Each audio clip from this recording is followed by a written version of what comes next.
There's nothing I like better than a well-made kebab. When I was traveling Istanbul, I used to eat kebabs at least once every day, especially when they're made over a charcoal grill. Sadly, I won't be using a charcoal grill or barbecue in this video, but I will be cooking these kebabs on a cast iron pan, which is the next best thing. But if you do have a barbecue, then for the love of God, invite me over.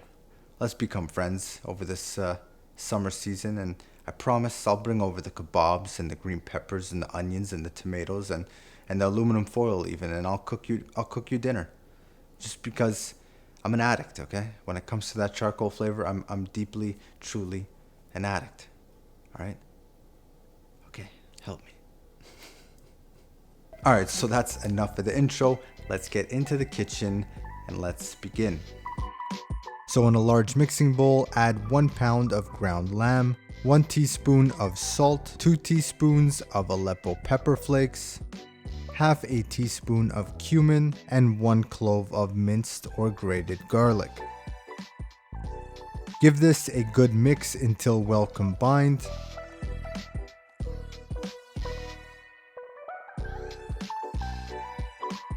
Then we'll place this in the fridge for a minimum of 4 hours. Now we're going to make our Turkish sumac onion salad. Slice half a red onion into roughly 1/4 of an inch in thickness.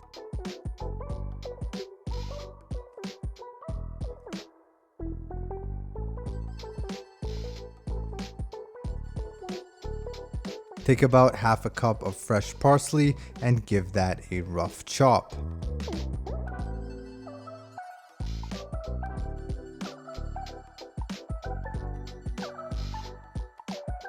Next, I'll show you how to remove that pungent flavor from the onion. Add some cold water to a bowl,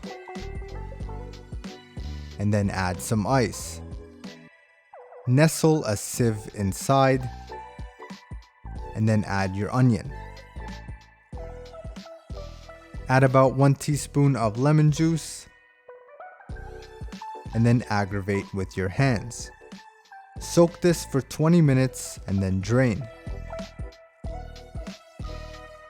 Lastly, to remove any excess water, I'll place these onions into a salad spinner.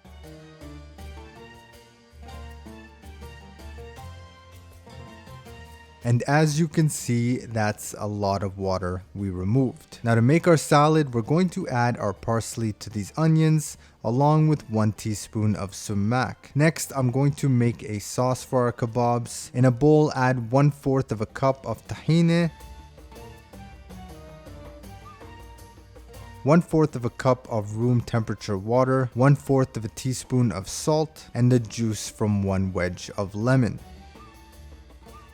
Give this a whisk until you achieve this consistency. A beautiful emulsion that's silky smooth and velvety. Next, we're going to shape our kebabs. So what you'll need here is some equally portioned kebabs. These are about 70 grams each. Some ice cold water to keep the meat from sticking to our hands. And lastly, our skewers. Dip your hands into the cold water and shape your kebabs onto the skewer like so. Now just like sushi, there's a lifelong craft to kebab mastery as well, which is pretty cool and something I would love to improve upon. Now once finished, remove and roll the kebab onto your cutting board to correct its shape even further.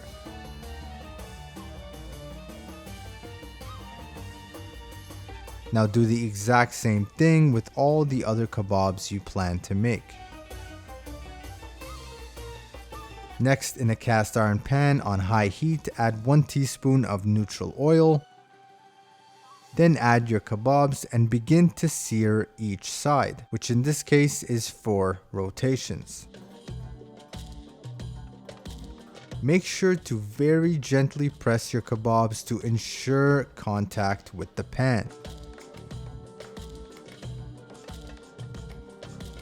You can also sear the ends as well, like I'm doing here, by standing them up. Now once the kebabs read between 150 and 155 degrees Fahrenheit, remove from the heat and let them rest in the pan. So now we're ready to plate. So we'll add half a tablespoon of extra virgin olive oil to our salad and a pinch of salt. Then mix until well incorporated. I'm going to add some bulgur pilaf to the plate, which is how I like to eat these kebabs.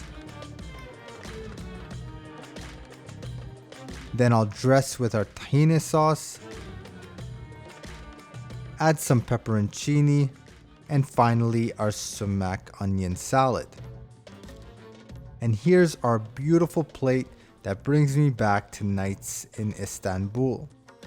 I'm going to dig in here, and I really want you to make this at home.